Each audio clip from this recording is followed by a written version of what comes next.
Hello everyone. I know you use this video to fall asleep, so before that, like the video and subscribe to the channel. Also, where are you from and what time are you watching? Now get comfortable and relax.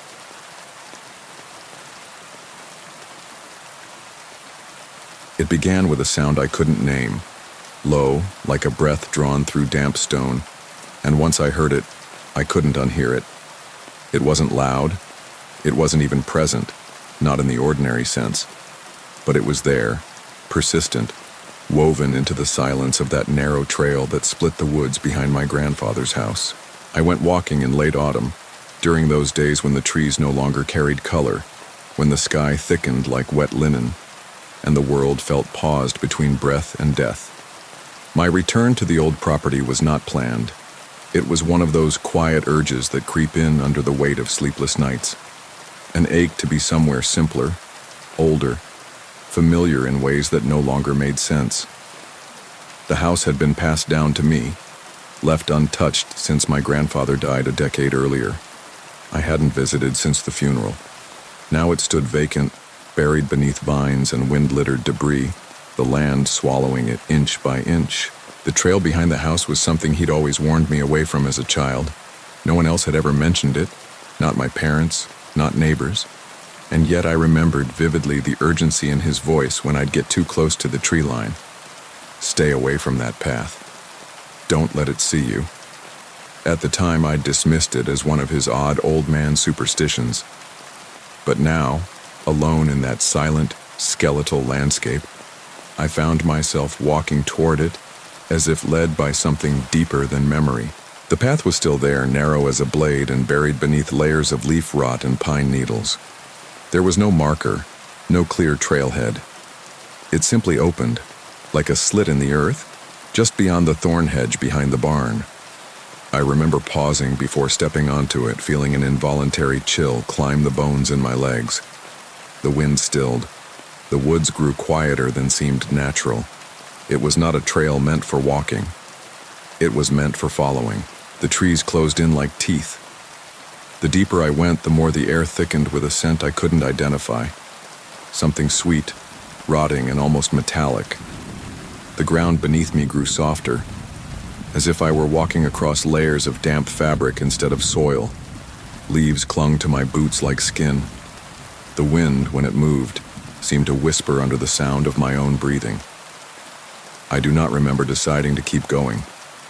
It felt instead like a forgetting, like the very act of turning back had been lifted from my mind. I simply walked, as though the motion itself was all that remained of who I had been. Hours passed, though I could not be certain of the time. The forest above let in little light, and what managed to bleed through was a sickly green, filtered through vines and branches, too twisted for any natural pattern. At one point, I noticed that the trees were no longer separate entities but had begun to lean together, fusing at points, their bark stretched and knotted as if in pain. I reached out to touch one. It felt warm, not sun-warmed, but alive-warmed, flesh-warmed. That was when I first saw the marks. Carved into the trunks at shoulder height were long, looping sigils, not letters or runes, but shapes that made my stomach clench involuntarily. They reminded me of things glimpsed in dreams, spirals within spirals, broken circles, hands with too many fingers. The carvings oozed something thick and dark that glistened but didn't drip. I tried to look away, but my eyes returned to them again and again, as though my mind were trying to translate something it wasn't built to understand. Then the forest breathed. I do not mean this metaphorically. I mean that I heard with perfect clarity the long inhale and exhale of something massive, beneath me, or around me, or somehow both. It stirred the trees, rippling through them not as wind, but as vibration. I stopped walking. The silence that followed was total. Not merely the absence of sound, but the suffocation of it, as though the world itself had paused to listen. And then came the humming, low, harmonic, almost mournful, carried through the air like a forgotten hymn. It was not made by any voice I recognized. It pulsed with intention. I knew, with bone-deep certainty, that it had been sung for me. I don't remember falling asleep. I don't even recall stopping. But I awoke to darkness. I was still on the trail, but the woods had changed. The trees around me were gone, or had never been trees at all. Their forms were too smooth, too vertical, like vast columns of bone wrapped in skin. The sky above was not sky, but a dome of writhing black tendrils that moved as if watching. There was light, dim and sourceless, enough to see but not to see clearly. And the trail. The trail had widened. It looked worn, like it had been walked by countless feet over centuries. I could hear the humming again, now beneath me as though it came from the roots. Each step brought it louder, more insistent, until I could feel it vibrating through the soles of my feet, through the marrow of my spine. It was then that I realized the ground was not earth. It was hair, thick, gray, matted strands curling and intertwining like the fur of some ancient, sleeping beast. There was movement ahead, not clear shapes, just the sense of something vast shifting in the haze. I crouched instinctively, trying to still my breath. The smell had changed again, no longer sweet, but sterile and cold, like the scent of old hospitals and closed tombs. Whatever was ahead was not a creature in any familiar sense. It was a presence, an awareness. And I knew with certainty that it was aware of me. I thought then of my grandfather, of his eyes in the last weeks before he died, how distant they'd grown, how he'd stopped speaking entirely, save for the occasional muttering in his sleep. He would say the same word over and over, remember. Now I understood what he had meant. The trail had not called me by chance. It had remembered me. Somewhere beneath the terror, beneath the dread rising in my chest like water in a sinking ship, I realized the truth. This place did not exist in the woods. It was the woods. Or rather, it was what the woods truly were when the thin veil of sunlight and reason was peeled away. The trees, the trail, the breathing earth. All of it was part of a single conscious thing, older than time, dreaming its infinite dreams beneath the skin of the world. And I had been swallowed by it. The deeper I went, the more I lost sense of my body. My thoughts began to unspool. Time smeared itself into meaningless shapes. I would walk for minutes, then find myself back where I started. I would close my eyes and see places I had never been. A chapel made of antlers, a pit lined with rows of teeth, a woman weeping blood into a black lake, and the singing, it never stopped. Eventually I came upon a clearing, or something like one. A circle of stones arranged with precision, each carved with those same spirals and eyes. The ground inside the circle pulsed, not visually, but sensibly, like a second heartbeat. I could not look directly at it, for it seemed to ripple away from my gaze.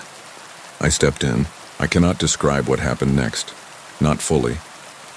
I can only say that the moment I entered that circle, I remembered things I had never known. I remembered a language without words, a city buried beneath all cities, a mouth beneath the world, endlessly hungry. I remembered a name that did not belong to me and yet had always been mine. There were no visions, no blinding light, just the sickening clarity that this was the truth behind all things, that the world I'd known was a shallow lie, a crust formed over something too vast and ravenous to comprehend. I tried to scream, but my voice had long since vanished. I tried to run, but my legs were no longer mine. I fell to my knees and the earth accepted me. I could feel it rising to meet my skin, welcoming me, recognizing me. I was home. And then I awoke, if waking is the right word. I was lying in the grass behind the house.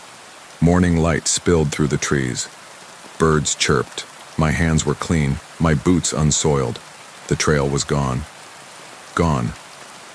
No slit in the hedge, no break in the trees, just bramble and dead leaves. But the silence lingered, that strange, deep silence beneath the sound of things. It follows me now, everywhere, in crowds, on the street, in my sleep, especially in my sleep. Some nights I find dirt beneath my nails, leaves in my bed, sigils drawn in condensation on the window. I do not remember drawing them. I do not remember leaving. But I know I have, because the trail is not in the woods anymore. It's in me, and it's still open.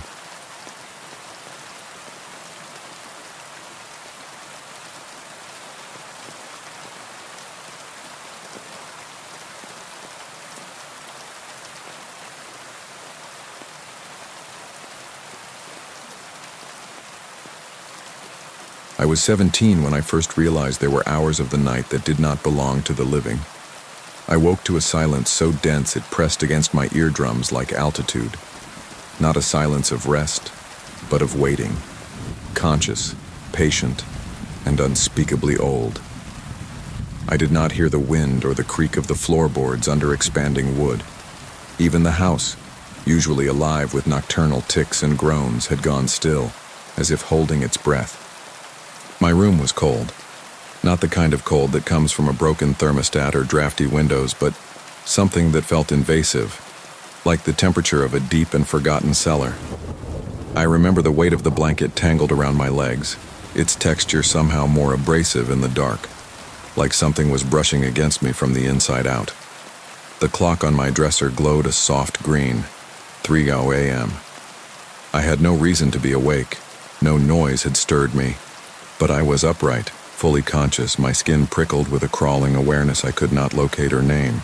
We had just moved into the house that week, an old colonial structure set deep in the Massachusetts woods, its white siding blistered with time, its bones whispering age. My mother had inherited it from a relative whose name I never knew, and whose photograph, if any existed, was never shown. She called it ancestral property, though no family history had ever been discussed in our home. In fact, our family seemed deliberately blank, like a book with most of the pages torn out. The house was peculiar in its layout. A narrow hallway led from the bedrooms to a wooden staircase, the steps visibly bowed at the center from generations of weight. At the end of the hall, a door that had remained locked since our arrival. My mother told me it was just a closet for old things, but the key, she claimed, had been lost long ago. That night I felt an urge, not a curiosity, but a pull, like the current of a river moving beneath ice, subtle but sure. I walked out of my room barefoot, the wood floor bitterly cold, my breath visible in the still air. As I passed the hallway mirror, I paused, unease twisting in my gut. The reflection was wrong.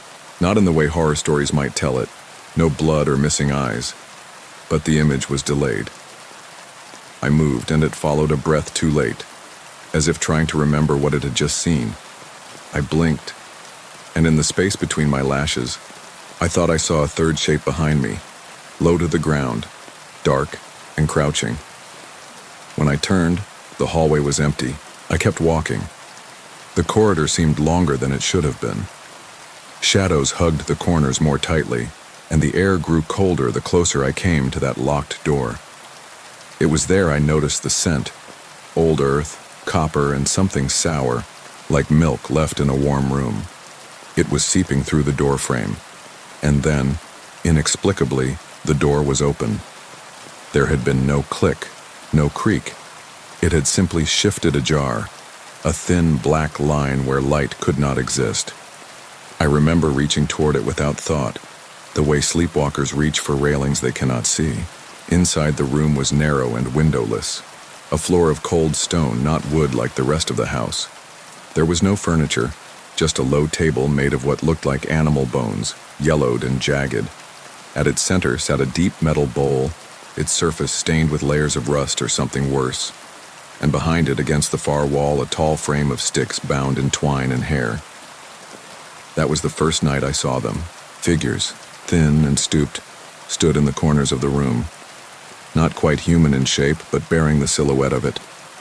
Their proportions were elongated, their limbs tapering like branches, their heads slightly too small. They did not move, did not speak. Yet I felt them press against my thoughts with intentions I could not translate. I do not remember leaving the room. I remember waking in bed, my arms folded across my chest as if placed there by someone else. My fingers were dirty, stained with soil beneath the nails. My feet ached. The clock read 7:19 a.m., and I heard birdsong for the first time in what felt like years. I did not tell anyone. My mother's eyes seemed different that morning, more alert, as if she was listening for something in the walls. My father was already gone, though he had no job to go to and had not spoken in 2 days. My younger sister, Emma, sat at the breakfast table tracing circles into the wood with her fingertip, murmuring a song I did not recognize. That night I told myself it had been a dream. But at 3 a.m. I woke again, this time already standing in the hallway. The door was open once more, each night the same procession, each night deeper into ritual. I began to feel the rhythm of it, the unspeakable logic behind the gestures I performed in that windowless room. I would kneel at the bone table. I would place my hands into the bowl and stir the thick substance inside, though I never brought a vessel and no one else ever moved. Yet the bowl was never empty. The figures watched. They never approached, never spoke, but they were aware. Their presence filled the space like smoke, dense, clinging, obscuring. On the 7th night, my mother was there too. She stood across from me, her eyes glassy, her hands dripping with the same viscous substance I had stirred. Her nightgown was soaked at the hem, and she looked at me not with fear, but resignation. Something passed between us in that gaze, an inheritance perhaps, a knowing that this ritual had always been and always would be. She nodded once, and vanished into the dark. The next morning, she did not wake. My father said nothing. The coroner said natural causes, though she was only in her 40s and had never been ill.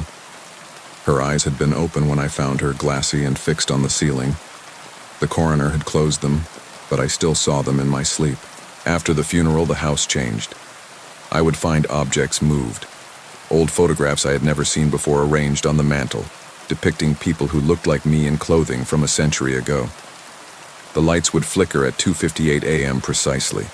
At 3:00, they would die entirely. I stopped trying to sleep. Instead, I sat in the hallway, watching the door at the end. Some nights it remained closed. On those nights, I felt a strange disappointment, as if a crucial appointment had been missed. Other nights it yawned open before the hour struck, and I would walk through it without hesitation, like slipping into a second skin. I began to forget things. My sister's birthday, my father's voice, entire afternoons. Time grew soft, like wax warmed near flame. I kept a notebook beside my bed to record what I could, symbols I did not recognize, arrangements of sticks, the pattern of the figure's placement in the corners. One night I awoke already kneeling. The bowl was full, but this time something moved inside it. It pulsed as if breathing, and I was no longer sure it was a bowl at all. I reached toward it and it pulsed again, releasing a faint keening sound that vibrated deep in my teeth.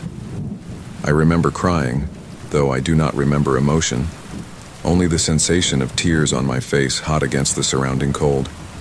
And then I looked up and realized the figures were not watching the bowl. They were watching me. That night I did not wake in bed. I woke in the woods behind the house, naked and damp with dew. The earth beneath me marked with symbols carved into the dirt by many hands. My fingers were bloody and my teeth ached as if I had bitten something too hard. My father was gone when I returned. His belongings remained, untouched, but no one ever came looking for him. No police report, no missing person alert. It was as if he had never existed at all. Emma stopped speaking entirely. She no longer ate at the table, only stared into the corners, sometimes tilting her head as if listening to voices that whispered through the drywall. I found her one night curled beneath the bone table, whispering the same song she'd sung that first morning. I have tried to leave the house. I made it as far as the mailbox. The woods beyond warped strangely, trees doubling back on themselves, shadows lengthening unnaturally. I walked for hours and found myself at the front door again, though I had never turned around. I tried the car, but the engine flooded with salt water the moment I turned the key. I am bound by blood perhaps, or something more abstract. I began to wonder if my family had ever truly moved in. or if we had always lived here, just waking now to our place in something vast and unspeakable. The room is no longer hidden. My sister sleeps there now, or appears to. She no longer blinks. The figures gather closer each night. They are beginning to resemble people I used to know. My father's shoulders, my mother's eyes, a friend I once had in school. They lean forward when I enter, and sometimes I think I hear them breathing. It is no longer always 3 hours when I go to them. Sometimes it is 2:45, sometimes 4:12. Time no longer seems to matter. The ritual adapts. I understand now that the house is not haunted. It is the haunting, a vessel that remembers more than it should. The walls bleed memory. The floors echo with ancestral weight. I found a journal in the attic, though I do not remember climbing the stairs. The pages were brittle, written in a hand that sloped like tree roots. It spoke of the hour of the open eye and those who watch when the world forgets itself. It mentioned a pact, one made in blood beneath a sky with no stars. The final page was blank, save for a single line scrawled in the center. The child who remembers is the door. I have stopped eating. My reflection no longer moves at all, and sometimes it smiles when I do not. The cold has deepened. I can see frost blooming on the walls even in summer. There are birds outside that do not blink, and their songs repeat like a broken record. Tonight I will kneel again. The bowl waits, and behind me the figures gather. Not all of them are strangers anymore. Some wear my face.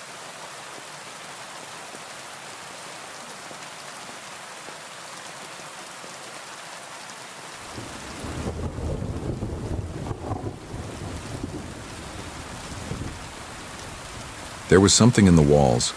Not rats or old pipes, no, something slower. Older. It breathed with the house. It exhaled when I slept. I moved into the apartment in early autumn, when the air turns to copper and windows reflect more shadow than light. The lease was cheap. Unnaturally so, though I told myself I was lucky. A ground floor unit in a pre-war brownstone tucked deep in a city neighborhood, known more for rot than renovation. I hadn't seen the roommate, just exchanged a few curt emails. His name was Elijah. He'd mostly keep to himself, he said. That was perfect for me. The apartment smelled of old paper and colder things, like mildew trapped behind plaster or the ghost of a wet cellar. The ceiling was high, the walls thick, and the floors bowed just enough to suggest a history heavier than furniture. It was dim even in the morning, with narrow windows that seemed less like eyes and more like old wounds in the brick. Elijah's room was at the far end of the hall, past the bathroom and just before the storage closet I was told not to open. I didn't ask why. I had a job that took up my days and exhaustion that swallowed my nights. For the first week I hardly noticed anything. The apartment was always quiet, though I never saw Elijah. The lights in his room stayed off, his door always closed. Sometimes I'd hear the soft creak of floorboards late at night, slow pacing like someone rehearsing a prayer or forgetting how to sleep. I assumed he was a night owl. We all have our rhythms. But the pacing grew stranger. Some nights it circled. I could feel the steps, light but deliberate, tracing the entire perimeter of my room, starting near the wall, then near the foot of my bed, then the headboard, then the closet. I told myself it was in my head. Maybe the pipes, maybe the house settling, maybe a raccoon on the fire escape. But deep down, I knew the difference between wood shifting beneath pressure and wood shifting beneath presence. I began locking my door at night, as though a key could stop what I had started to feel. It wasn't just sound. There was a pressure to the air, a weight that settled into my lungs and made each breath taste of something metallic and ancient. My dreams grew thick and confused. Colorless rooms with dripping ceilings, stairs that spiraled endlessly downward, and a voice I could not understand but somehow obeyed. Every morning I awoke more tired than before, my limbs slow, my skin prickled as if it had been touched by cold fingers while I slept. Once I awoke to find my pillow moved. Not fallen, moved. It was upright, leaned precisely against the wall, and the sheet beneath it smoothed. I live alone, I told myself. Elijah never comes out. Maybe I had done it in my sleep, but I had not, and I knew it. There was a crack in the hallway floor just outside the storage closet, a narrow split that looked more like a scar than damage. I'd never noticed it before. One night, as I passed by to use the bathroom, I saw something inside it, just for a second. Something pale, wet, like skin that had never felt the sun. The next morning I checked again. Nothing there, just dust and the scent of damp wood. The apartment began to rearrange itself, subtly and silently. The corners of picture frames leaned at sharper angles. My toothbrush was damp before I used it. A cup I had never owned appeared in the dish rack. It was chipped and smelled faintly of cedar and blood. I began to feel watched, not by someone but by the space itself. The walls seemed closer, the ceilings lower. I no longer opened windows. The air outside was loud, but inside the silence had become protective. I feared what would answer if I let the outside in. Then there were the smells. A burnt sweetness like wax left on a stove began to fill the hallway at night. It made my throat ache and my eyes water. I followed it once, carefully, barefoot, candle in hand, and found that it thickened near the storage closet. The smell poured from beneath the door like breath. I stood there for a long time, heart galloping, unsure whether to knock or scream. Instead, I backed away. I touched the walls as I went, steadying myself, and felt them pulse beneath my fingers, slow, like a second heartbeat. That was when I first noticed the photographs. They weren't mine, black and white, curled at the edges. They appeared on my dresser one morning. They showed a room like mine, but older, a bed like mine, but rusted, a face that could have been mine, but blurred beyond recognition. The photos smelled of cold ink and the same burnt wax I now associated with the hallway. The apartment was remembering me before I had fully arrived. I stopped going to work. I said I was sick. I kept the lights on, but they flickered regardless. Shadows began to behave differently, climbing instead of falling, stretching across walls they should not reach. My reflection became untrustworthy. It moved a fraction of a second too slow or blinked when I had not. And then Elijah. I saw him for the first time exactly 23 days after I moved in. It was late. I had fallen asleep in the bathtub, water cold, skin puckered, mind empty. When I opened my eyes, he stood in the doorway just outside the reach of the light. Thin, tall, not quite skeletal, but certainly not well. His face was long, his lips cracked, and his eyes. I cannot describe them without shivering. Not eyes meant for this world. More like sockets holding glow instead of sight. He said nothing. Did nothing. Just stood there, then stepped backward into the dark. I didn't sleep that night. From that moment, the apartment changed faster. I heard chanting. Not in English, not in any language I've heard on this earth. It came from the closet. Always the closet. The air grew colder, until my breath hung in mist even at noon. Dust formed shapes on the floor like symbols dragged by unseen fingers. I tried to leave. I packed a bag, walked to the door, and couldn't find the knob. It was gone. The wood was smooth, uninterrupted, like it had never opened at all. I ran to the windows. Behind them, not the street, just more hallway. An endless copy of my own, lit by flickering sconces that were never there before. I tried to scream, but even that sound was swallowed. The apartment had folded around me. I was not living with a roommate. I was becoming one. The next morning, the third door appeared. There had only been 2 bedrooms. Mine, Elijah's. But now there was a third, at the end of the hall where the wall had once been. No handle. Just a door, black and tall, carved with looping patterns I instinctively feared to trace with my eyes. I avoided it. For a day, maybe 2, I don't remember. Time became loose. Days bled into each other like ink in water. I dreamed of oceans above the ceiling and voices beneath the floorboards. My skin peeled in patches. I watched ants carry pieces of my fingernails into the crack by the closet. The third door began to knock. Not loud, Just 3 soft taps, always just before I fell asleep. No footsteps, no whispers, just the knock. Gentle, patient, hopeful. I stopped eating. The food turned to ash in my mouth.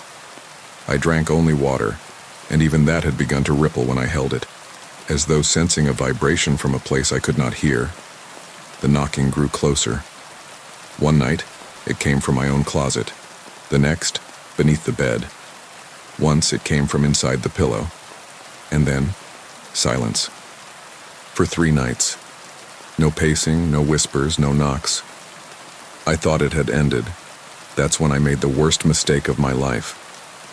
I opened the 3rd door. I don't know why. Maybe it was the silence. Maybe it was something in me already broken. But I stepped into the hallway, cold and dim, and placed my palm against that door.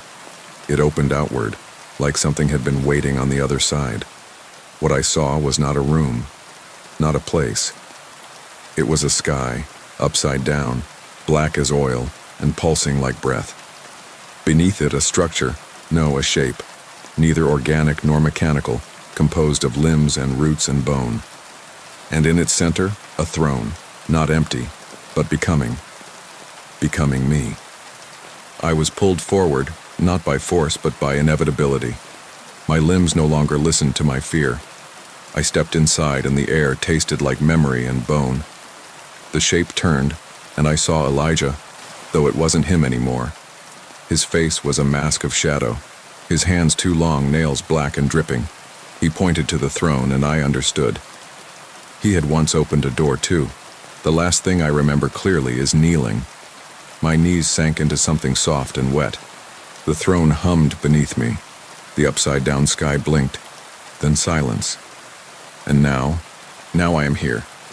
Still in the apartment, still in the room, but it is not my room. The walls breathe louder now. The 3rd door is gone, replaced by a blank wall. Elijah's room is silent, but I see the pacing. I see it now from this side. Someone else has moved in. He has not seen me yet, but he will. He has already started hearing the footsteps, already started dreaming of downward stairs and ink-dark oceans. I tried to leave him a note, but the apartment ate it. It wants him to open the door, and he will. They always do.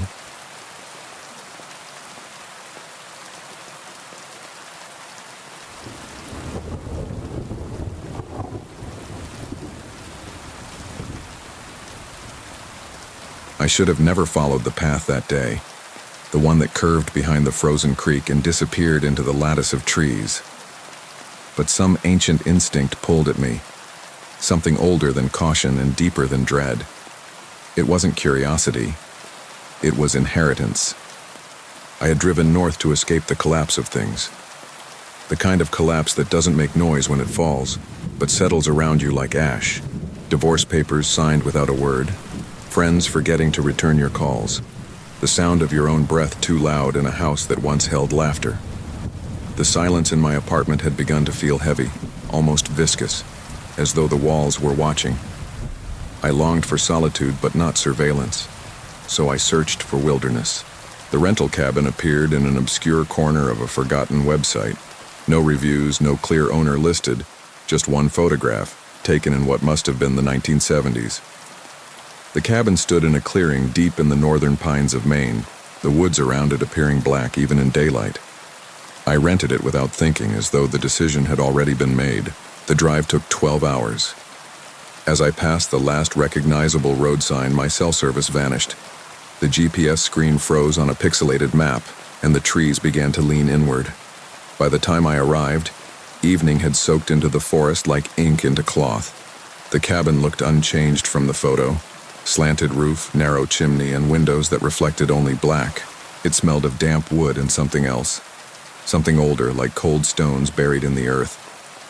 The key had been left under a loose plank, and I stepped inside with the slow caution of someone entering not a home, but a memory. The floor groaned underfoot.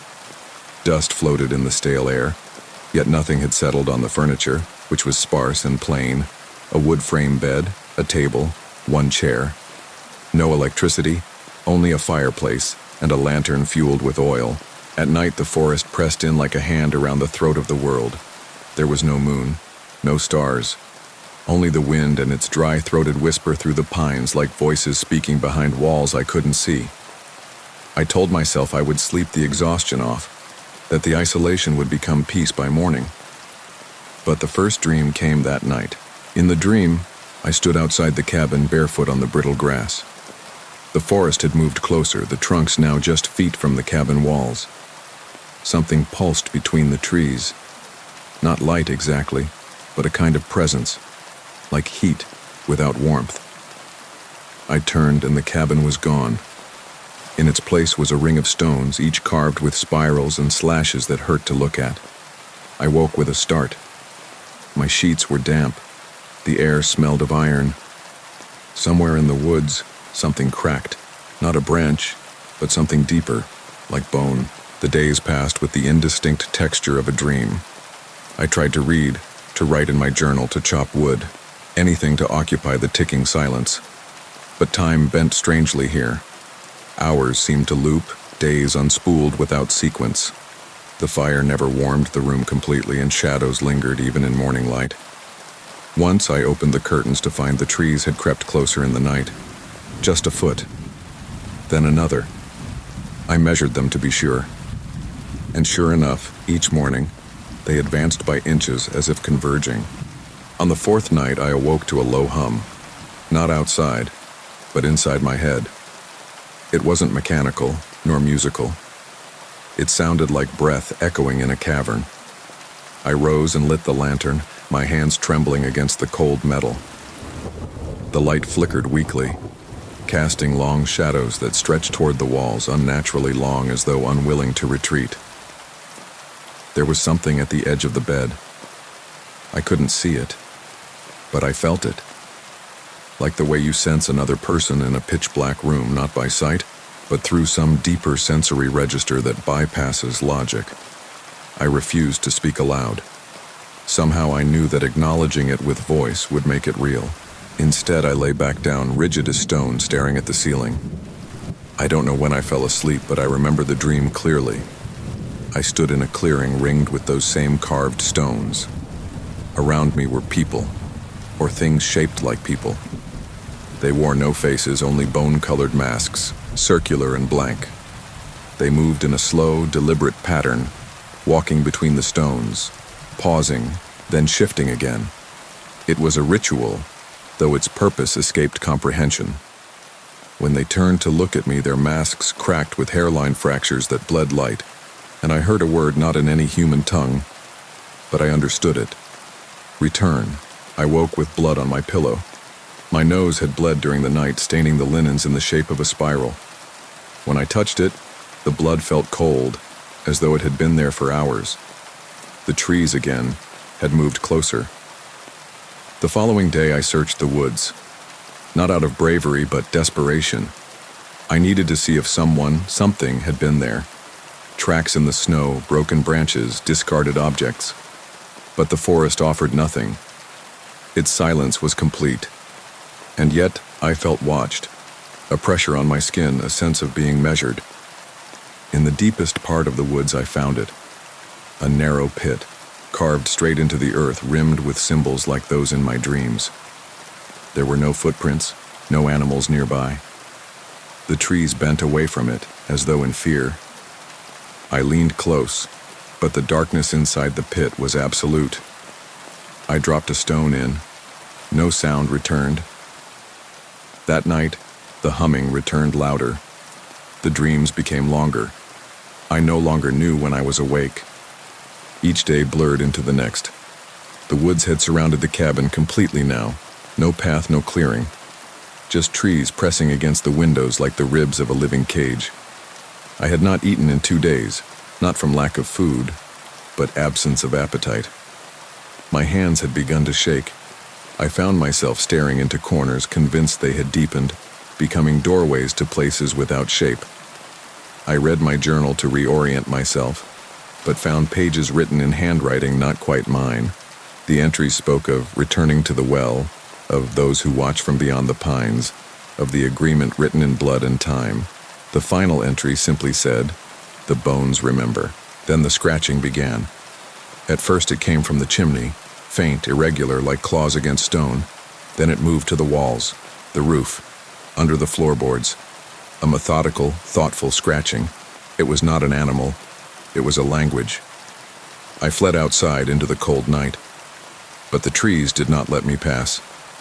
I tried to push through, branches snapping against my face, drawing blood. Yet every path I took bent back toward the cabin. Eventually I collapsed on the porch, sobbing, hands raw from the cold. That night the dream was different. I was not an observer. I was among them. We stood in the stone circle and I felt the mask on my face heavy and smooth. I moved with the others. I spoke the word I had feared. Return. We chanted until the pit opened.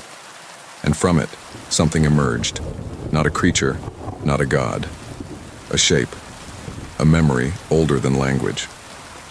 It did not see us, for it had no eyes. But it knew us.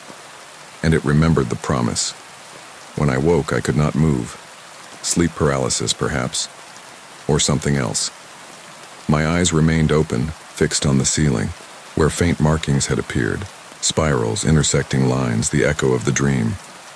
The humming had changed. It had become speech, though still not in words. I understood it as meaning, felt it in my bones. You have come back. You are the door. You are the lock. The cabin was colder now, even with the fire. The lantern refused to light. I could see my breath even in the afternoon. The shadows had gained texture. Not merely absence of light, but presence of something else. Something hungry. And then came the final night. I knew it was the last before it happened. The air was too still. Time had stopped moving altogether. I sat in the center of the room, the stone from the pit in my hands. I traced the spiral on its surface, and it pulsed with a faint warmth, as though it contained blood. I heard the trees moving, not from wind, but purpose. They were gathering. The scratching rose again, but this time it came from inside the cabin. The walls, the ceiling, the door. Not claws now, fingers. Fingernails against wood, tracing spirals. I could not scream. I could not cry. I could only wait. And then the door opened.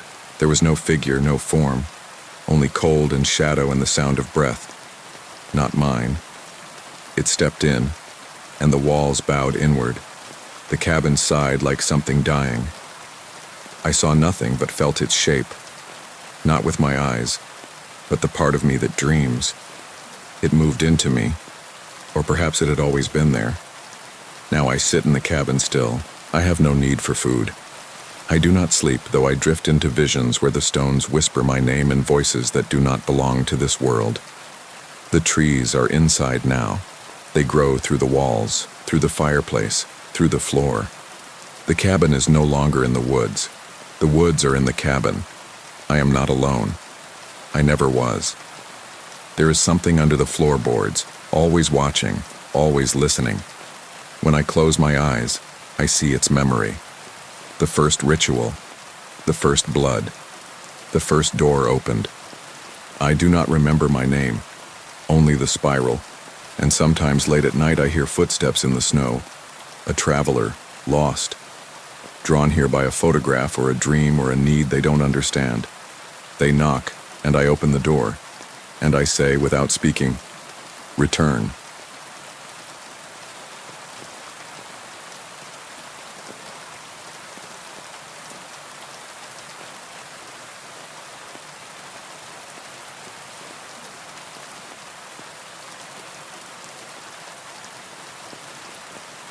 The winter of 2021 was the quietest of my life, though not for lack of noise.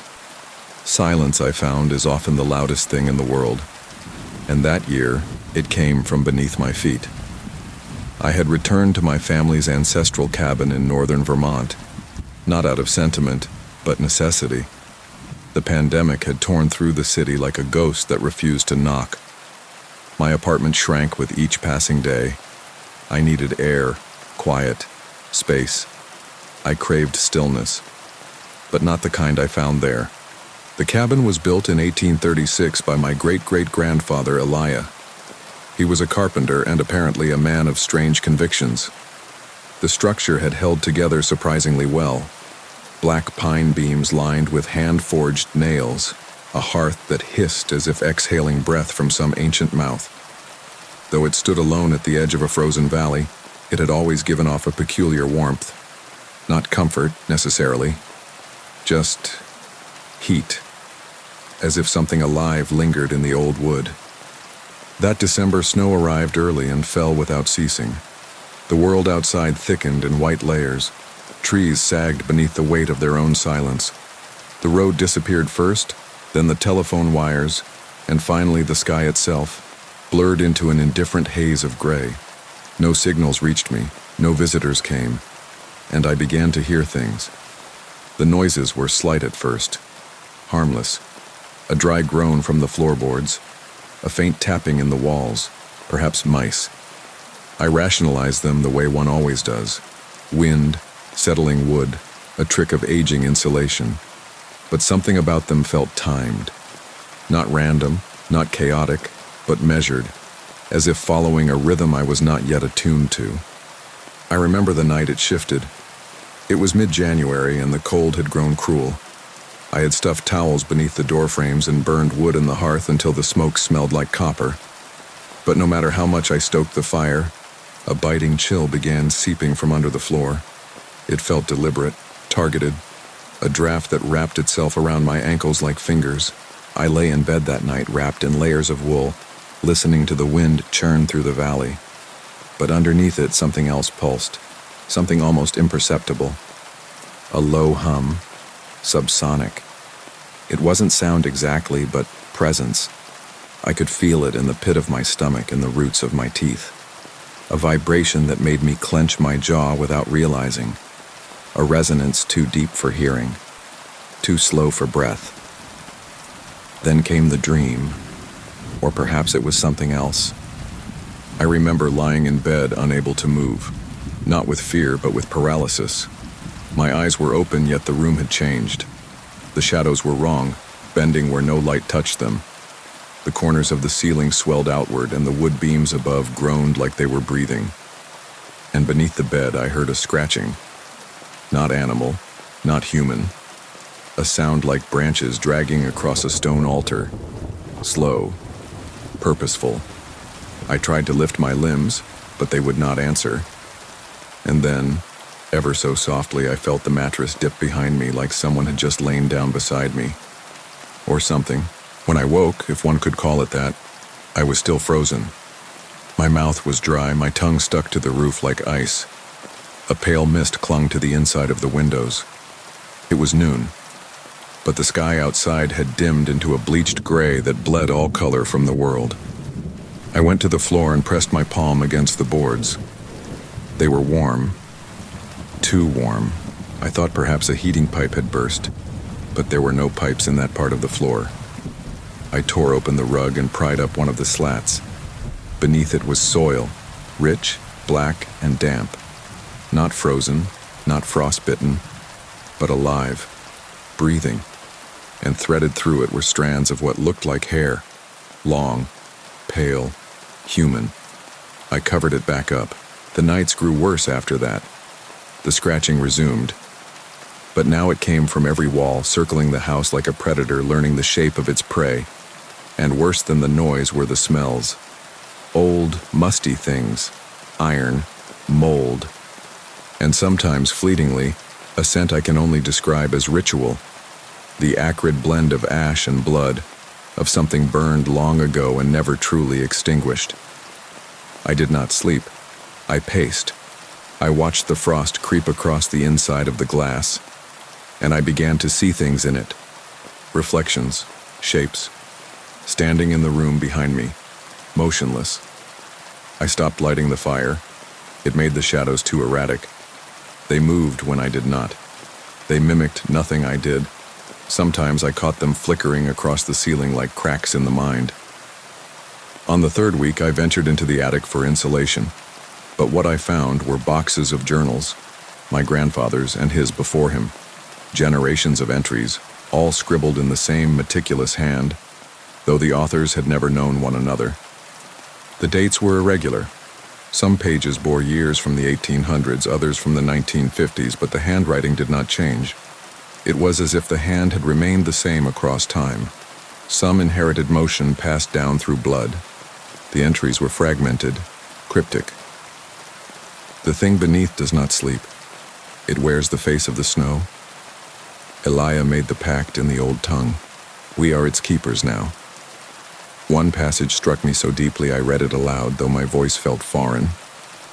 When the frost begins inside, do not open the trapdoor. Let the cold speak. Let it finish. I hadn't known there was a trapdoor. I searched and found it beneath the lowest shelf in the pantry, covered by a piece of slate. It was small, barely wide enough for a person to fit through, sealed by rusted iron hinges. No keyhole, no handle, just cold iron pressed into damp wood. That night I dreamt of it again. The trapdoor. Only this time it was open, and from it rose a hand. Not rotting, not living, but carved, almost ceremonial. Pale as bone, etched with runes that shimmered like frost in moonlight. It didn't reach toward me. It reached toward the fire and smothered it. When I woke, every candle had gone out. Even the embers in the hearth had turned to ash. I don't remember lighting them again. I don't remember much of that final week. Time bent strangely. Hours seemed to melt into one another like dripping wax. I stopped eating. The food tasted metallic. The tea boiled into black tar. I heard laughter, low and genderless, inside the walls, and the trapdoor began to breathe. I do not mean this metaphorically. I mean it swelled and contracted, as if drawing something in, or pushing something out. Sometimes I lay in the pantry with my ear pressed against it, listening. There was something down there. Not a thing. A presence. Vast. Ancient. Patient. It did not want to harm me. It wanted me to see. I began having visions, waking dreams that did not fade upon blinking. I saw the land before the cabin, a forest of black spires, snow that fell upward, elk that walked on hind legs and whispered prayers in dead languages. And I saw Elia, my ancestor, kneeling before a stone monolith, carving sigils into his own chest, bleeding into the soil. The thing beneath was not evil. It was worshipped. Winter, I realized, was not a season here. It was a being, a god perhaps, or something older than gods. A consciousness not shaped by time, or space, or mercy. It had been promised blood, and it was waiting. I don't know what broke me finally. Perhaps it was the morning I awoke to find the trapdoor ajar. Just slightly. Enough to see the frost curling out in thin, grasping filaments, like tendrils of smoke that hung in the air far too long. Or perhaps it was the dream where I stood beneath the floor, looking up through the boards, watching myself sleep. I do not recall opening it. I only remember the descent. Wood gave way to stone. Stone gave way to soil, and then to nothing. Darkness like ink. Cold that stripped thought from bone. There were no tunnels, no caverns, only space. A void filled with breath and rhythm and pulsing hunger. I was not alone. Shapes passed through me, whispering memories I had not lived. I saw my grandfather's death, my mother's birth, a fire that never happened, devouring the cabin whole. I saw myself at every age, flickering like a broken film reel, eyes wide and unblinking, and I heard the voice. Not language, not sound, a thought that was not mine. You are the last. You are the key. Open. I woke in bed. The fire was lit. The windows were clear, the air warm. No snow outside, no frost on the glass, no trapdoor in the pantry. Only a faint scent in the air, ash, copper, pine. The journals were gone. The boards were smooth, and the floor no longer made a sound when I walked across it. I left the cabin that morning, suitcase in hand, coat clinging to my sweat-soaked back. I walked 10 miles through thawing woods, sun bleeding through the trees like butter over knives. My phone buzzed back to life at the edge of the highway. Messages, missed calls, life resumed. But something had changed. In me, around me. I hear the scratching now beneath every floor I walk on. I feel the breath of winter in locked rooms. And when I close my eyes at night, I still see the hand, carved, cold, holy, reaching toward the flame. Not to extinguish it, but to claim it. Because winter did not end in 2021. It entered, and it has not left.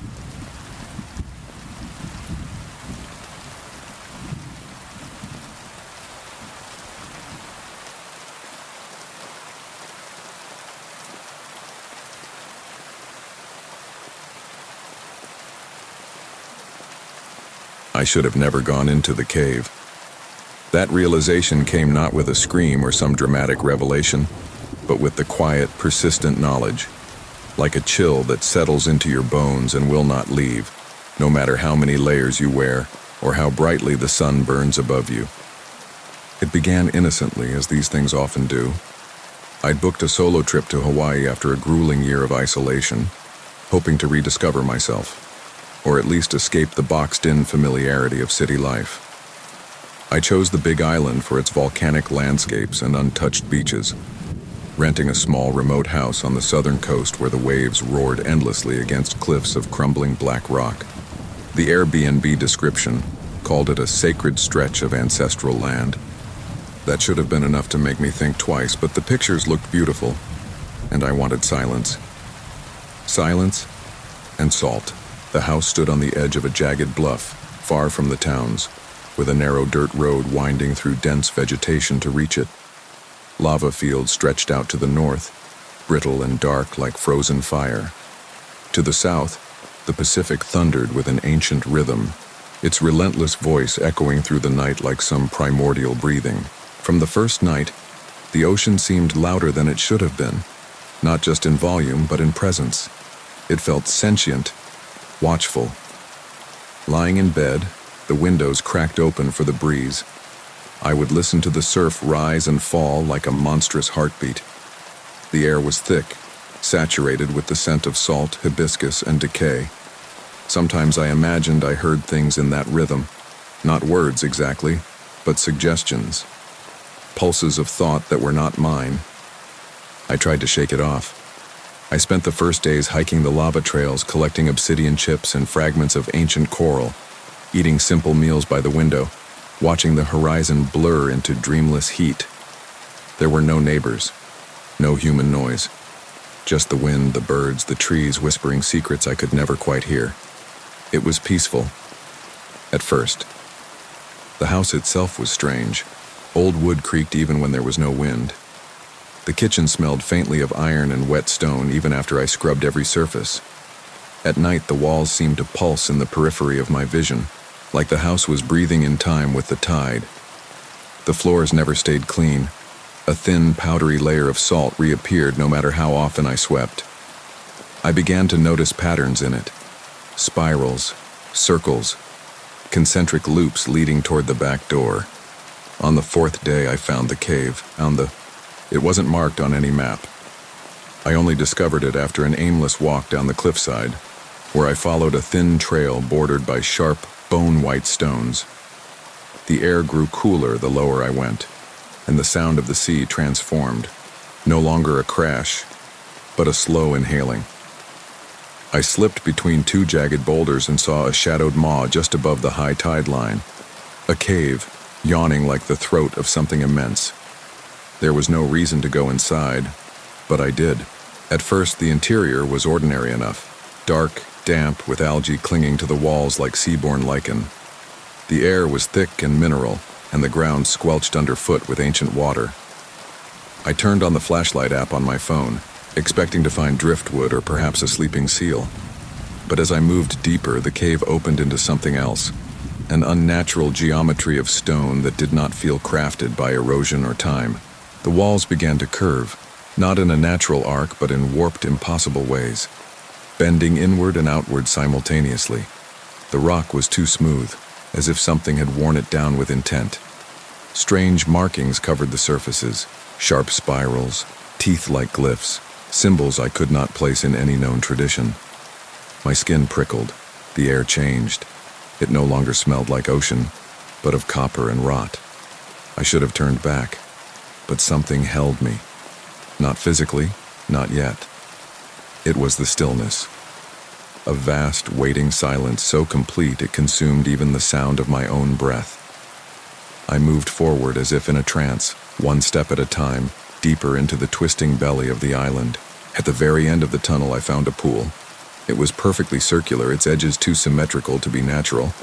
The water inside was black, so black it didn't reflect light. It looked solid like a slab of obsidian, but I could hear it shifting, gently, like something breathing just beneath the surface. Around it, stones were arranged in a spiral, each carved with the same symbol, an open eye with a slit pupil and too many lashes curling outward like tentacles. I cannot explain what made me kneel beside it. I only remember the overwhelming urge to see whatever had been buried there or summoned. I leaned over, the beam of my flashlight catching nothing but void. Then the light died. It didn't flicker. It died. The screen went black in my hand. I felt it then, a ripple in the air, like pressure changing in a sealed room. The water moved. I didn't see anything. Not with my eyes. What I saw came behind them. Images, memories that weren't mine, places I had never been. Vast underwater cities built from coral and bone. Towers that moved like living things. Mouths that opened not to speak but to devour. I saw people, ancient and naked, dancing in circles around fireless altars, their eyes rolled back, their fingers broken at strange angles, as if their bodies had been repurposed for different tasks. I saw myself, standing in the same position I was now over and over again, an endless loop, always discovering, always falling in. I ran. The cave didn't want to let me go. The path twisted wrong on the way out, and I swear the walls moved to confuse me. It took far longer to exit than it had to enter. But I found the light eventually. Or rather, the absence of dark. The sun was already setting when I emerged. I scrambled up the cliff with torn hands and shaking legs, not daring to look back. Something had changed, not just in me, but in the world. That night, the tide came in early. Waves struck the cliffside with unnatural violence. The house groaned against the pressure of wind that did not move the trees. I tried to sleep, but the salt on the floor had changed shape again. No longer spirals, but eyes. Hundreds of eyes. Watching. I stopped going outside. I told myself I just needed rest. Time to recover from what must have been a panic attack, maybe dehydration. But I knew it wasn't that. The house was no longer silent.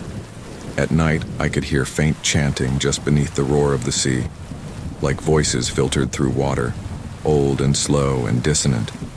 Sometimes I would wake with my sheets soaked, the bed frame creaking with weight that wasn't mine. There were footprints on the floor, webbed, slim. I tried to leave, packed my bags, but the car wouldn't start. Not dead, just wrong.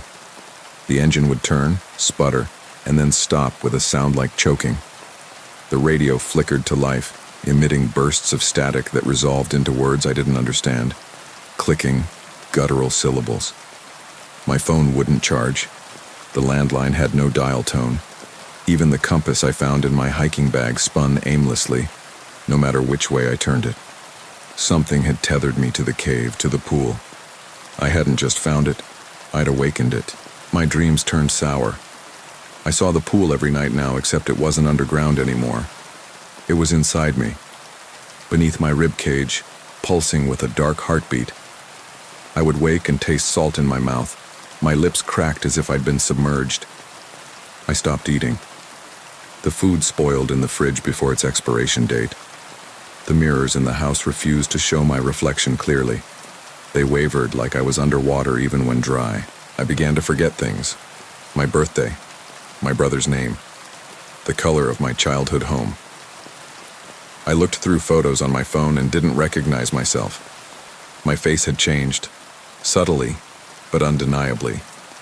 The shape of my jaw, the darkness of my eyes, the way my skin now had a grayish hue in certain light, and always that damn salt on the floor, growing thicker by the day, forming a crust along the windows, the bed, my clothing. I realized I wasn't alone. The house breathed. Its wood throbbed with heat even when the air was cool.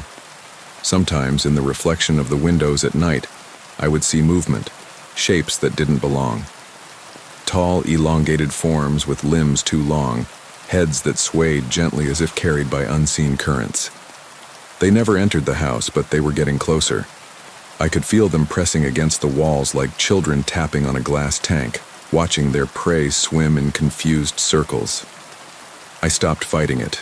The night before I left, though I never truly left, I sat on the cliffside, staring into the sea. The wind had died entirely. The waves had gone silent. The sky was so black it seemed like a lid closing over the world. I didn't remember walking down the path, but suddenly I was standing before the cave again. And this time, I entered without resistance. The spiral stones were gone. The pool was larger. It didn't wait for me to kneel. It rose up, liquid darkness stretching like a mouth opening in reverse. And I walked in. Not like a man, but like something returning home. I am still there. Or maybe I never left. I don't know what's real anymore. Time has become fluid. I wake each day in a different part of the house. Sometimes on the ceiling, sometimes beneath the floorboards, sometimes underwater. I taste the dreams of things that have never lived on land. I hear the thoughts of creatures buried miles beneath the sea. They speak of waiting, of hunger, of tides older than memory. They speak of a time when the land will drown and only their kind will remain. They speak through me now. I write this not as a warning. There is no escaping what waits in places humans were never meant to walk, but as a confession, a final shedding of the skin I once wore. If you read this, if you hear it whispered through the walls at night, do not go looking for me. Do not seek the cave. Do not follow the salt trail. Some doors once opened never close again, and the sea always remembers.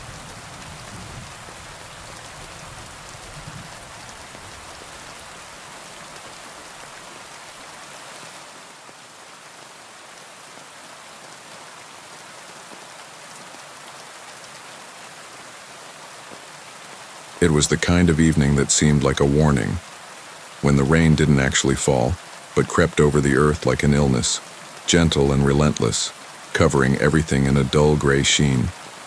I recall the feel of the air, damp and metallic, as if it bore some ancient secret charge about to release into the spirit of anyone left alone long enough to listen to it whisper. I had come back to the house of my childhood for the first time in nearly 10 years, sent there to manage its sale after the quiet, unobtrusive death of my uncle. The Granary Hill house had never really been a memory, but an echo, its existence in my life distant, weighty, and dreamlike, something seen in a reflection from another life.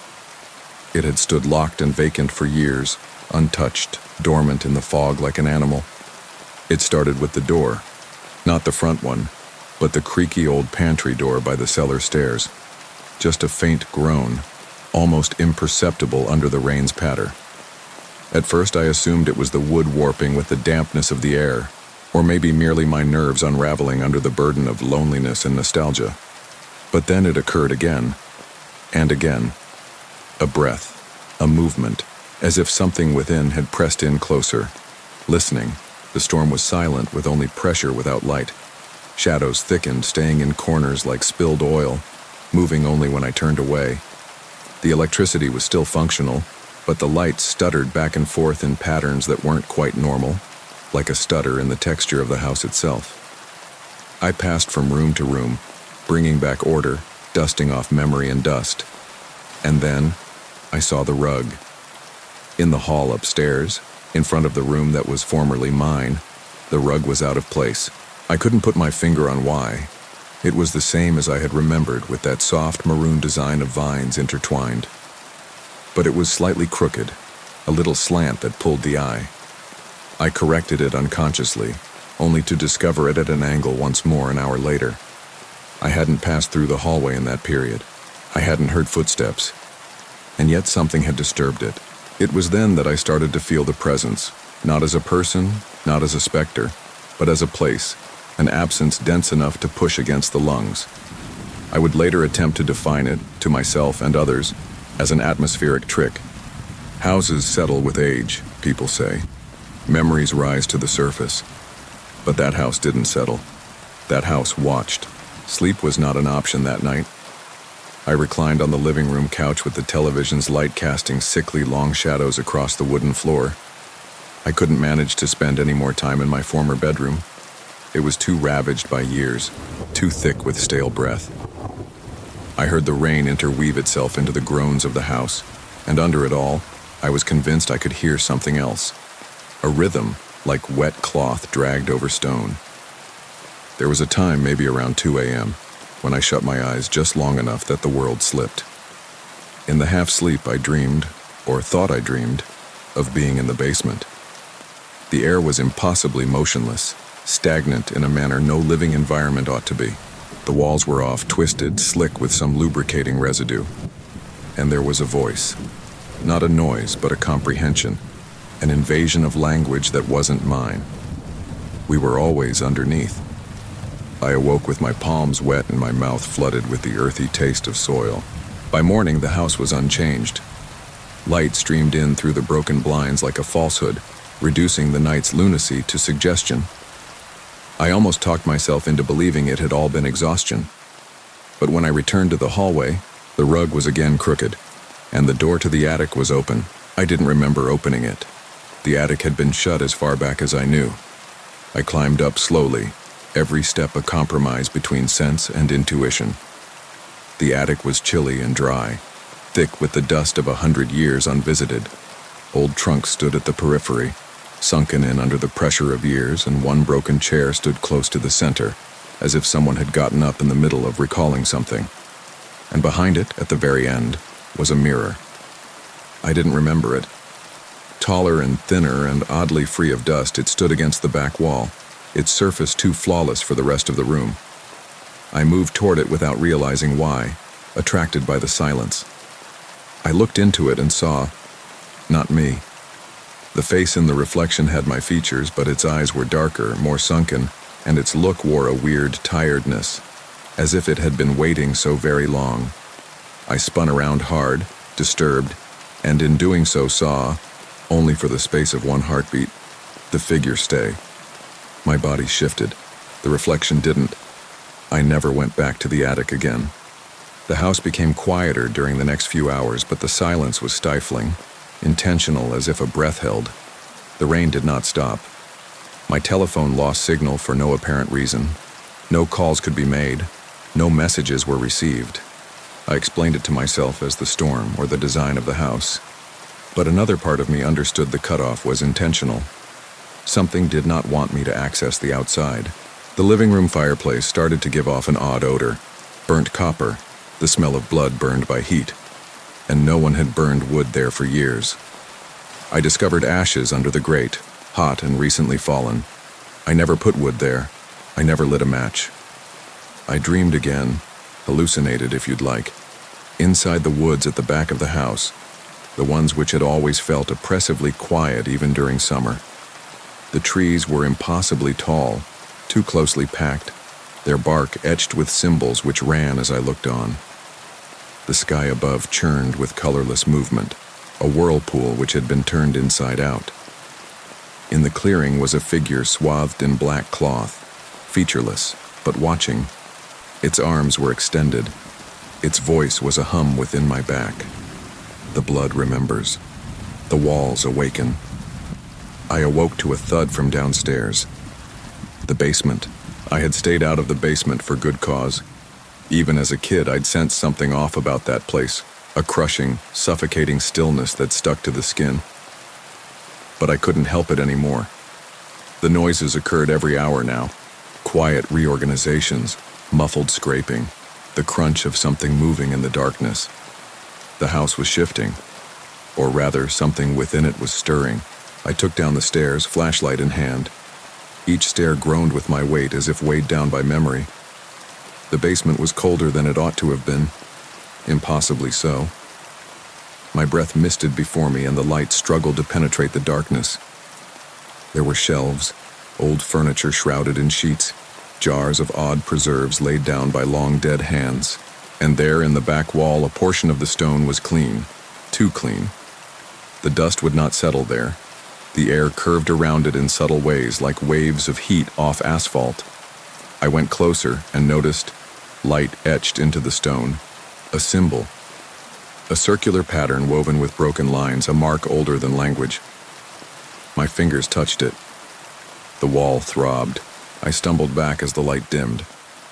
In that fleeting darkness, I could hear it loudly, breathing, gushing slowly, moistly, and impossibly near. I spun around and ran, stumbling up the stairs, pounding the basement door shut behind me.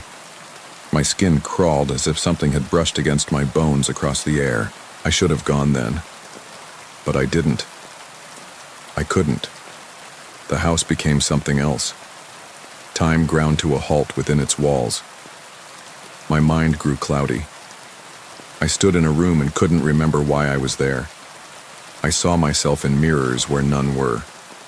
Whispers emanated not from corners but from the ceiling, floors, the very timber, and always, always the feeling of being observed, not by a figure, but by the building itself. I discovered a book in the attic days later, or maybe I knew it was there all along. Bound in thick, cracked leather, it had no title. Its pages were brittle and handwritten, the ink faint, but the words somehow familiar. I could not decipher the words, yet I knew them. They talked of the land, of something deep under the hill, older than soil, a presence of hunger, patience, and return. Ancestral rites, it claimed, had been performed on this ground for centuries, rites to contain, not worship. But the bloodline thinned, the rituals faded, the containment weakened. I am the last. The house is not quiet anymore. It creaks at night like a creature, its walls curving with invisible breathing. I do not eat, I do not sleep. The storm does not go away. I glance out the window and all I see is the same rain, the same gray. Time is in circles now. I am no longer able to count the days I have spent here. Something is arriving, or maybe it already has. I sense it under the boards, in the pipes, in the mirrors. It is not a demon. It is not a ghost. It is not something I or you would name. It is old, old enough to be forgotten even by the entities that preceded us. It is not bad. It just exists. It dreams within the wood. It sings in the electricity. And it knows my name. I've started to write, to leave something behind. But the words twist when I glance away. Pages change. Sentences run into one another. I attempted to capture the sounds last night, the thumping, the breathing, but the tape came back blank, only static and something faint underneath. Welcome home. The attic mirror reflects the basement today. There is no mirror in the basement. I don't know anymore whether I am awake. The house is breathing with me, or through me. I don't know anymore. Please, if ever you find this, do not search for the house on Granary Hill. Do not try to comprehend what I have been unable to keep within. It is no longer a building. It is a threshold, a root, and something old has started to flower.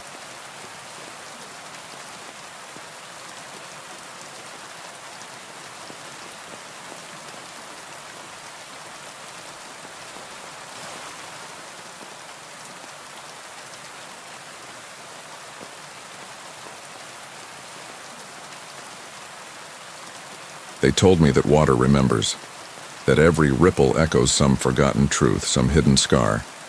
But it wasn't until I returned to the pool behind my childhood home that I began to understand what they meant. It had been nearly 20 years since I last saw it. That rectangular basin of pale blue tile cradled by concrete and overgrown laurels. Time had made it stranger, smaller, as if the years themselves had been draining it drop by drop.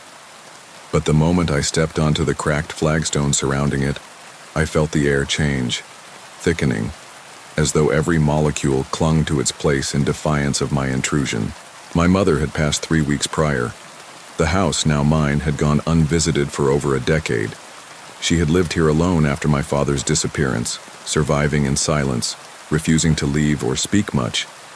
The neighbors had whispered about her, how she walked barefoot to the edge of the pool at dusk, staring into it for hours. How, even in the winter cold, she'd sometimes dip her feet in until they turned purple and raw. I had never asked her about the pool, not after what happened when I was 9. There's something peculiar about childhood memories. They don't age with you. They remain pristine and jagged, like frozen insects in amber. I remember the way the light caught on the water that day, how it shimmered like a thing alive. I remember slipping beneath its surface, how the world above fell away like a curtain, and I remember the hand that touched my ankle. It had been too long, too firm, too cold. They said I had imagined it, that I had drifted too deep. My father was the only one who believed me, or pretended to. He vanished 2 weeks later, leaving behind nothing but his shoes, neatly placed by the poolside. Even now, I hesitate to say the water took him. It sounds absurd, unscientific, but I have come to learn that madness is often just clarity in a world that refuses to understand. The house was quiet. Too quiet. It didn't breathe like homes usually do. No creaks, no hum of wires, no ticking of forgotten clocks. The walls felt sealed shut with silence like a tomb. Dust powdered every surface, clinging to my fingertips like ash. There were no mirrors left, only empty hooks where they had once hung. I found that odd. My mother had always been vain. She had loved reflections. It was only after sunset that I returned to the pool. I stood at the edge for a long while, my shadow trembling on the water's face. The moon had not yet risen, but the pool glowed faintly, almost imperceptibly, with a pale light of its own. Not luminous, not truly, but suggestive, as if it remembered how to glow. I lowered myself to sit on the stone ledge. The cold pressed through my jeans like fingers. There was no wind, no rustle of leaves, just the low, rhythmic drip of water from a broken filter pipe. Drip, drip, drip. A metronome marking time in some language I no longer understood. I leaned forward and looked down. At first I saw only my reflection. Then, a shadow beneath it. It was not mine. It had a shape I could not name. Long, almost sinuous, like a person stretched by drowning dreams. It lingered near the bottom, curled against the deep end's curve. Its presence was not motionless. It pulsed, as if breathing, as if waiting. I blinked, and it was gone. I slept poorly that night, if at all.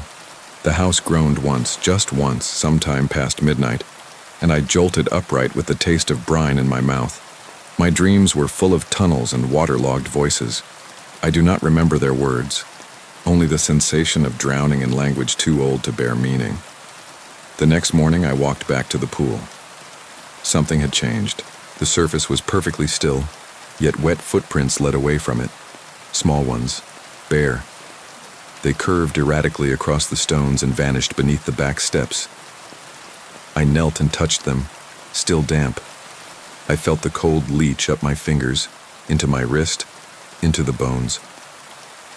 That day I began cleaning the pool, not because I wanted to, but because some quiet urgency compelled me, the kind of pressure that feels less like an idea and more like an inherited duty. The water was stagnant, clouded with algae and debris, but I could not bring myself to drain it. Every time I moved toward the valve, my hands trembled and my heart beat in my throat like a warning. Instead, I skimmed the surface. I pulled leaves, broken branches, and a single black feather from the water. Beneath it all, the bottom revealed itself gradually, not through clarity, but through a kind of dreamlike transparency, as if the pool did not so much lose its murk as forget it had ever been murky. The shadow returned that evening. This time, it moved. Not swimming. No, not quite. It glided without displacing the water, coiling in strange fractal paths. I watched it for hours, entranced. It never acknowledged me, but I felt it knew I was there. It seemed rehearsed, like it was performing something for my benefit, a ritual, a retelling. I stopped sleeping altogether. Each night I found myself at the pool, seated at the same spot, watching. The world shrank to its edge. My phone lost signal. My watch slowed. Time became liquid, thick, dripping backward and sideways. Some nights I would blink and find myself wet to the waist, my legs dangling into the water, though I had no memory of moving. The dreams began again. They were not mine. I saw a woman with long silver hair kneeling by the pool, whispering words into cupped hands filled with water. I saw men in pale robes sinking silently beneath the surface, never resurfacing. I saw a child, my mother I think, screaming underwater without a sound. Each dream ended the same way, with a great eye opening in the depths, lidless and vast, reflecting a sky that did not belong to this world. I began finding things near the pool. A smooth white stone etched with spiral symbols I could not trace. A silver ring inscribed with Latin too eroded to read. A pair of wire-rimmed glasses I vaguely recognized as my father's. Each item bore the unmistakable scent of salt and rot, though the water itself remained strangely sweet.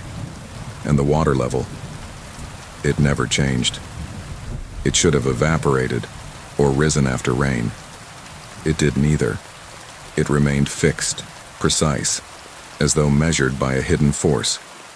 I tried leaving once, packed a bag and started my car, but the road bent back on itself. Trees passed in the wrong order. The sky turned violet and unfamiliar. After 2 hours, I was back at the gate, the pool glinting behind the hedge like a watching eye. I hadn't taken a turn. I hadn't stopped. The fuel gauge hadn't moved. That night I swam, not out of curiosity, not out of courage, but because the water called me, not with words, but with memory, with resonance. It was warmer than I expected, not comfortable, but womb-like, dense. I let myself float, weightless and silent. The moon hung above me like a frozen coin. Stars blinked in patterns I did not recognize. I drifted to the deep end. Beneath me, the shadow stirred. It did not rise, it unfolded. Limbs I could not count uncurled and extended, brushing the sides of the pool with languid reverence. It did not threaten.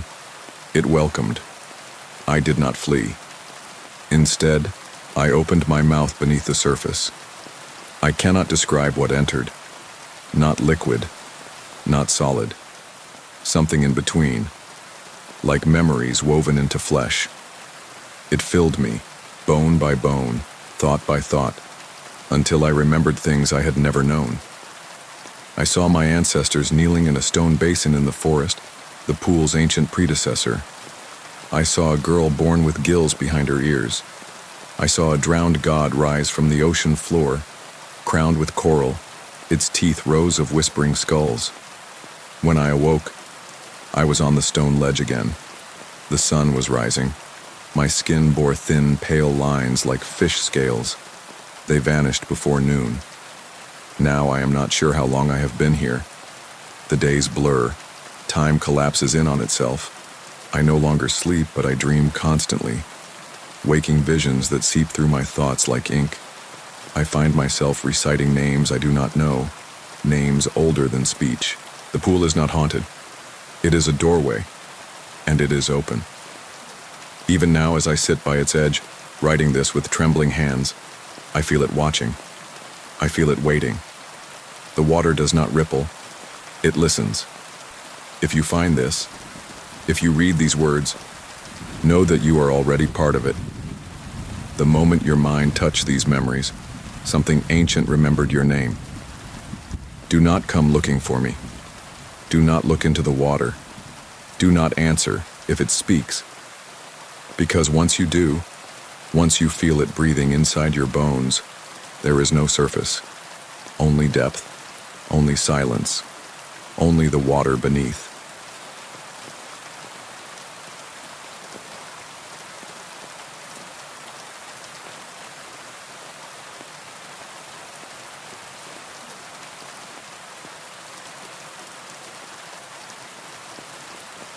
It began with a mistake I didn't know I'd made, clicking book now without reading past the first few reviews.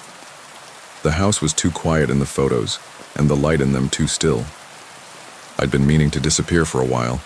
City life had begun to peel away at me like paint in a damp room. The glowing screens, the faces that passed without meaning, the hours I sold to buy nothing. I needed release. So I booked an Airbnb in the woods of Maine, near a lake with no name I could pronounce. The photos showed an old 2-story farmhouse recently renovated, though something about it resisted the modern. The walls leaned inward like they remembered war, and the forest in the background seemed too close, as if watching. When I arrived, the air felt too dense, like I'd driven into a lung and was being swallowed by breath. The trees pressed in as I followed the gravel road deeper until cell service gave out, and the only sound was the slow grinding of my tires on stone. Then, at a bend in the road, the house revealed itself. A hunched gray structure with peeling white trim and a porch that sagged like a mouth forming words in sleep. There was a key under the mat, just as promised. The hosts had left a note on the kitchen table, a handwritten welcome. It was dated 8 months ago. Inside, the air had a weight to it, the way old paper feels in a sealed attic. Every step I took creaked, not loudly, but with the hesitation of memory. The furniture was a blend of modern and antique, but none of it sat comfortably. The couch was too stiff, the chairs too low, the bed in the upstairs room too soft in the middle, as though someone had been lying there for a very long time. The house had one mirror, an old oval above the stairwell, its silver backing speckled like mold. When I looked into it, my reflection seemed a beat behind, as if waking from a dream I hadn't yet dreamed. I spent the first day exploring. There were no nearby houses, and the woods grew up against the back of the house like bramble against skin. The lake, visible through a thin stretch of trees, looked glassy and strange. Birds did not chirp here. Even the wind whispered as if in mourning. That first night I slept poorly. The sheets were clean but cold, and the bed seemed to shift subtly under my weight. I awoke at 3:13 a.m. to a soft thud from downstairs. It could have been a shifting beam, a draft, a squirrel in the attic. But in that moment, I felt something. A knowing, like the house was reacting to my sleep. I stayed still beneath the covers, my breath shallow, until silence returned and sleep reclaimed me like dark water. By the second day, the light began to feel wrong. It filtered through the windows not as illumination, but as observation. Something cold and sterile, as though the sun itself had forgotten how to warm. Shadows clung longer than they should have, and my own reflection in the window appeared darker than the surrounding room, as though it belonged to something older pretending to be me. I walked the perimeter that afternoon, hoping fresh air would clear my thoughts. But as I circled the house, I saw something strange. The footprints I left in the loam were not alone. A second set, smaller, almost delicate, shadowed mine, emerging halfway through my circuit and vanishing near the side porch. I tried to convince myself they were old prints, half erased by weather, but they were crisp, fresh, and they never crossed mine, just followed.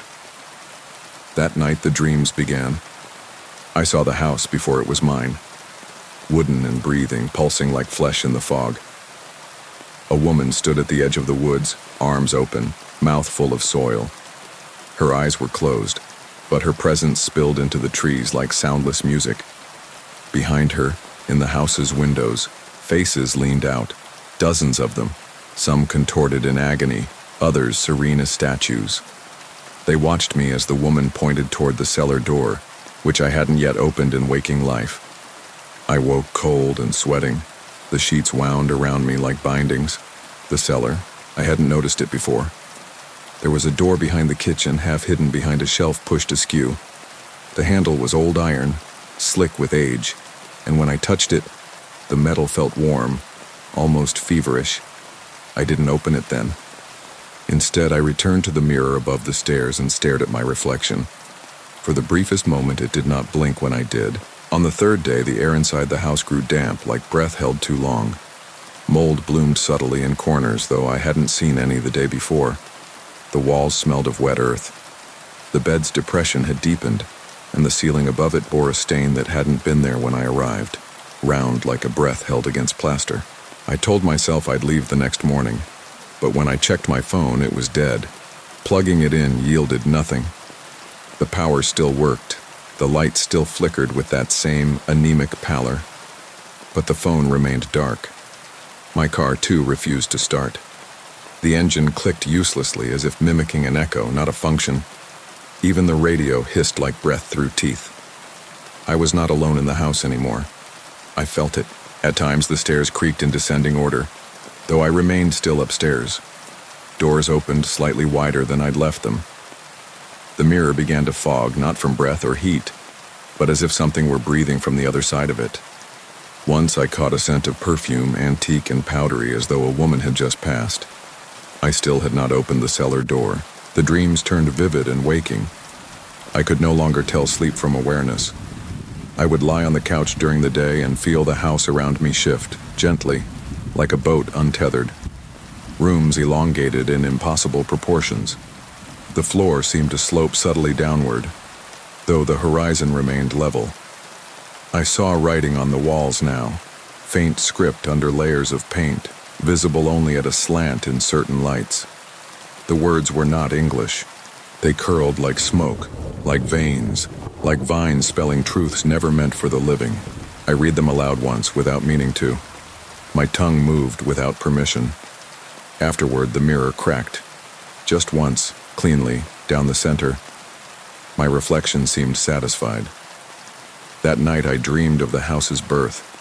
Not construction, but birth. I saw the land before the house, raw and teeming. I saw women with antlers stitched into their hair, kneeling in circles, their skin painted in ash and blood. I saw fire, but no warmth. I saw the digging of a pit. I saw something lowered into it, something wrapped in cloth and bound in salt. The land did not want it. The trees bent away. The sky turned. They built the house to keep it in, not to live in, but to bury it properly. The cellar. On the fourth night, I descended. The flashlight flickered as soon as I crossed the threshold. The air in the stairwell was impossibly cold, colder than physics should allow. I felt my breath freeze inside my lungs. The basement was shallow but vast. The walls curved subtly inward, like the belly of a beast. Dirt floor, mostly, except for a square in the center made of stone, slick with moisture. Around it, sigils were carved, some filled with what looked like old blood. Bones, too. Not human, too long, too narrow, but arranged with reverence. At the center stood a shape. It was not a person, but it had once been. I cannot describe its posture without unsettling my own mind. It stood as if remembering how to stand, its back to me, hair wet, tangled with earth, no sound, just the feeling that I had entered its dream, or that it had always been inside mine. I could not move, not out of fear, but recognition. I knew this thing, or rather it knew me. My thoughts were no longer mine.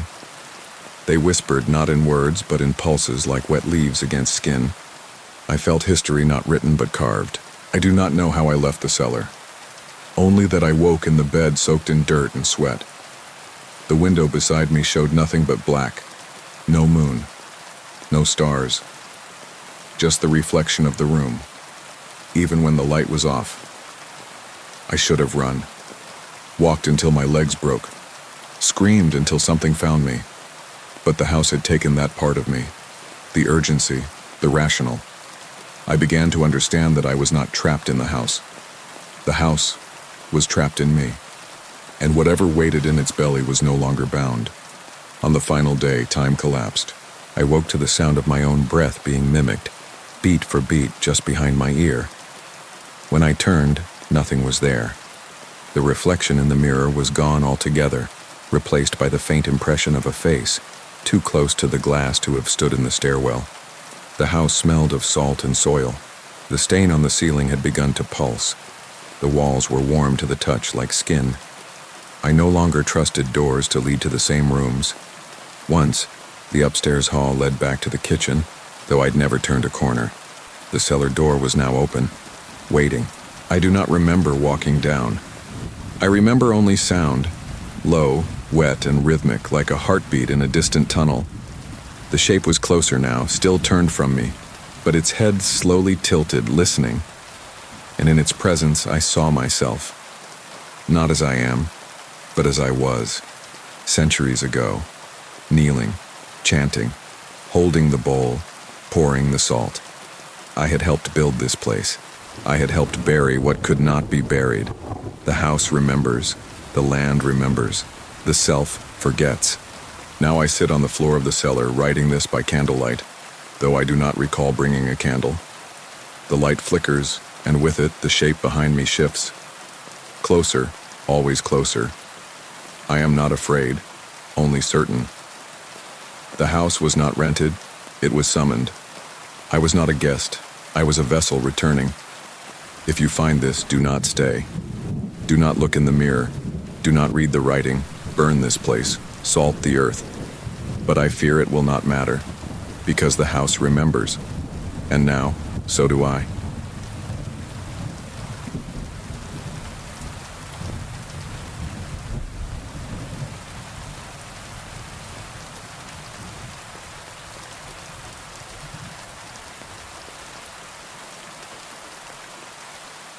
The first time I noticed the absence of reflections, I was already too far below the city to turn back.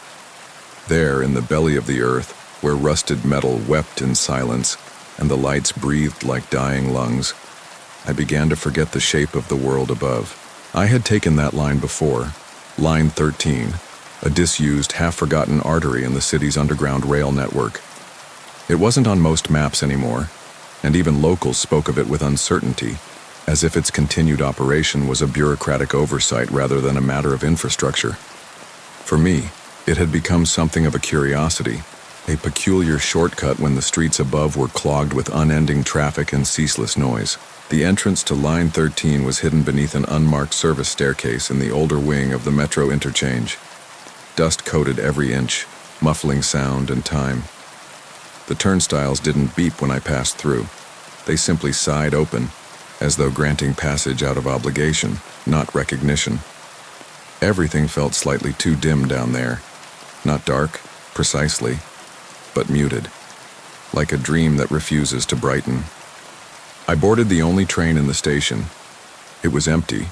The air inside had a cold, metallic stillness to it, like the chill one finds in sealed mausoleums. The fluorescent lights hummed irregularly overhead, flickering like the pulse of something sick. When the train began its movement, there was no jolt, no squeal of tracks, only a soft, continuous slide, like steel over glass. Minutes passed, then hours, or what felt like hours. I glanced at my phone repeatedly, but it no longer displayed time. Just a glowing black screen with a soft, faintly quivering static beneath the glass, like something breathing behind the dark. It was then I noticed the windows had begun to change. Not the scenery, there wasn't any. Just walls of dark tunnel rushing past in infinite variations of black. But the glass itself, once reflective, had grown dull. No matter how I turned, how I leaned in close, I could no longer see my own reflection. Not a shimmer, not a blur. Only the train's dim interior, bent and twisted at impossible angles. The absence of self unsettled me. I pressed my fingertips to the cold glass and found it trembling, ever so slightly, like skin reacting to the approach of cold. There was no conductor, no intercom, no announcements. The train simply continued on, soundless and deliberate. The advertisements above the windows, once promoting perfumes and streaming services, had changed too. In their place were dimly lit panels etched with symbols I didn't recognize. Circles intersecting with spirals, diagrams of shapes not quite Euclidean. At first, I mistook them for some underground artist's mockery of corporate ads. But the longer I stared, the more they seemed to move. The diagrams curled inward, like petals folding back into a bud, or tunnels collapsing into themselves. The longer I watched, the more I felt that the train was not moving forward, but inward. I rose to switch cars, just to see if others were occupied. Each car was the same, identical, but not. The smell in the second car was faintly different, like old myrrh and wet stone. The lighting was a fraction dimmer, casting deeper shadows that clung to corners like sentient stains. In the third car, the seats had slightly different stitching, as if hand-woven. A hum echoed faintly in the ceiling above, rhythmic and low, like the murmur of a choir buried under feet of earth. I turned to head back and found the connecting doors behind me sealed. No latch, no handle, just metal welded shut, warm to the touch. When I turned again, the car ahead had changed. Now the windows looked out into something that wasn't tunnel. There was light, but it was wrong. It pulsed in slow, aching beats, red and blue and deep, dismal green, like bioluminescence in a sea without surface. Things drifted past the glass, long, rope-like shadows that didn't move with the rhythm of speed but floated in a slow, observant manner, as if they had noticed me. I sat down again, breathing slowly. There is a shape to fear, not a sudden jolt, but a gradual erasure of certainty. My thoughts began to fragment. Memories unraveled. I tried to recall the events of the morning, the clothes I had worn, the people I had spoken to, but they slipped from my mind like threads soaked in oil. All I could remember was the train and the deepening cold. Time melted, not into minutes or hours, but into texture, gritty and frayed, like something too often handled. I passed into a kind of waking sleep, my eyes open but unseeing, mind hovering between thought and impulse. Then the train stopped.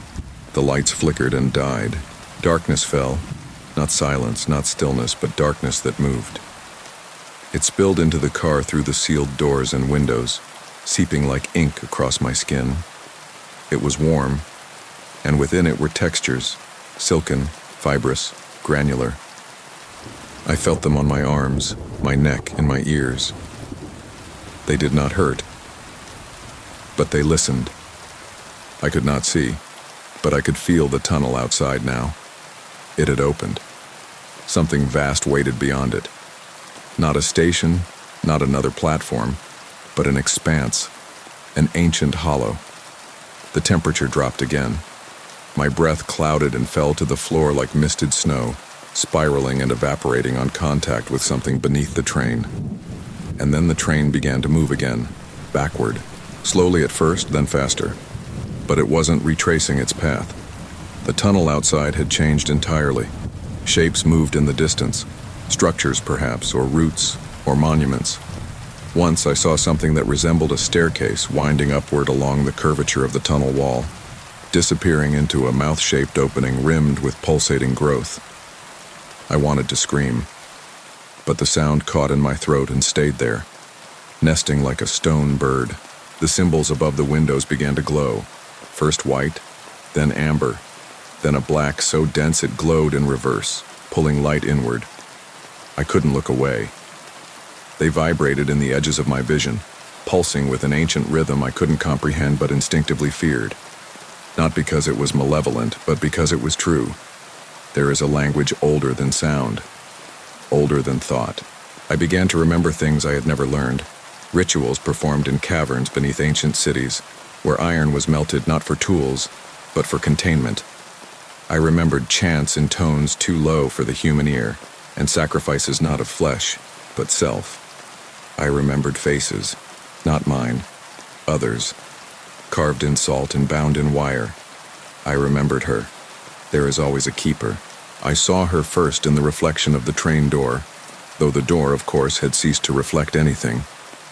Yet there she was, a tall woman with a face of smoke and silver, limbs impossibly long, hands hanging too low. Her eyes were where eyes should not be, in the hollow of her throat, beneath her fingernails, hidden beneath the parting of her hair like blinking pearls. She moved only when I blinked, each time closer, not walking, just nearer. And then, at last, she was seated across from me, perfectly still. I knew her without knowing. I had carried her within me, like a seed embedded in the mind's blind spot. Her presence was unbearable, not because it hurt, but because it emptied. Every thought, every fear, every trace of my name peeled away, layer by layer. I was a candle wicking down to its own absence. The train halted again. Doors opened. She did not move. I stood, not by choice. My body rose on its own, a puppet pulled by bone-deep memory. Outside was no station, only a vast platform of wet stone lit by unseen sources. Columns rose like petrified trees, each etched with versions of the symbols I had seen above the windows. The air was thicker here, like moving through syrup laced with ash. Sounds echoed without origin, as if the space itself was speaking in reverse. Other passengers waited. They had no faces, only silhouettes of skin over empty, humming shapes. Their torsos were carved with runes, their hands bound in silk thread. Some held small cages. Inside the cages were teeth. Others clutched what looked like masks, but which breathed and blinked like orphaned skin. And they bowed to me. I stepped forward, compelled not by curiosity but by obligation. A ritual was beginning, and I had always been a part of it. I remembered now. The womb beneath the city, the corridor of blood and steel, the contract etched not in ink, but inheritance. The journey was never about arrival. It was about removal. My last memory is this. Lying down on a stone slab warm with breath, my body covered in robes that whispered my name backwards. The keeper stands above me. She presses one long finger to my chest. My heart stills, not from fear, but obedience. Around me, the faceless passengers hum a low chord that bends the shape of the air. The stone opens. I fall, not into darkness, but into understanding. The train never stopped, not really, and it never will. It passes beneath your city even now, every night, every morning, every moment between sleep and waking. You may glimpse it in your dreams, the flicker of a light where there should be none, the hush of movement beneath your floorboards.